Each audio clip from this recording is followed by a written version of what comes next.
We begin tonight with George Solis live in Kingston, Jamaica. George, the storm is moving out, but you are still experiencing those strong winds.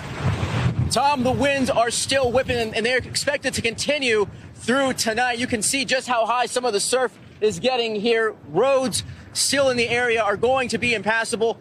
Debris is littering a lot of the roadway, and the damage assessment is only just beginning. Tonight, a devastating direct hit. Melissa slamming into Jamaica as a catastrophic Category 5 hurricane, pummeling the island with 185-mile-an-hour winds and torrential rain. The monster storm unleashing raging floodwaters and life-threatening storm surge, tearing roofs from homes and knocking out power for hundreds of thousands. This was the terrifying scene inside a hospital as Melissa ripped through. Tonight, officials cautioning people to avoid flooded areas where crocodiles may lurk. Kingston may have been spared the worst of Melissa, but we are still experiencing those strong tropical force storm winds. Tom just spoke with the Jamaican Prime Minister. How is it right now in Jamaica? Jamaica has sustained a major impact. The corridor of damage is significant.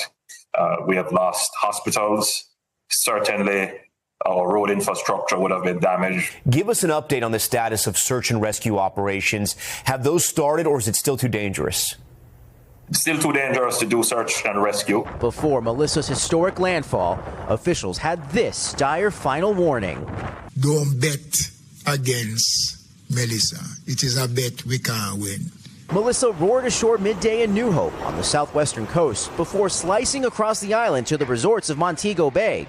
Unfortunately, it's here. It's here. Wind has been pretty gnarly this morning. Officials say some 25,000 tourists are stranded. We were advised to put one of our mattresses on the window and barricade it with the tables that we have in the room. People staying at this Montego Bay hotel were evacuated to the ballroom, where they rode out the storm, huddled together on the floor. Yeah, the beach is just devastated. Christina and Tony Malshodi were in Negril celebrating their 10th anniversary. Like many tourists, they scrambled to try and get out before airports closed, but their flight was canceled, leaving them stranded. It was horrific. It was absolutely terrifying. And I think it was more for the fear of not knowing. I've broken down several times just crying. You know, I don't want to end my life here. Melissa tying the record for the strongest Atlantic storm to ever make landfall. This was the reaction from our meteorologist at NBC6 in Miami, getting an update on the storm's unbelievable strength live on air. Oh, my Jesus Christ. The storm so dangerous, a Hurricane Hunter flight gathering data had to turn back for the second day in a row. Evacuations are now underway in Cuba, which is bracing for impact next. While here in Jamaica, it could take weeks to fully assess the full scope of Melissa's devastation. George Solis joins us from Kingston tonight. George, we can see that storm surge there rising behind you. The Prime Minister told me it's still too dangerous to send search and rescue operations out.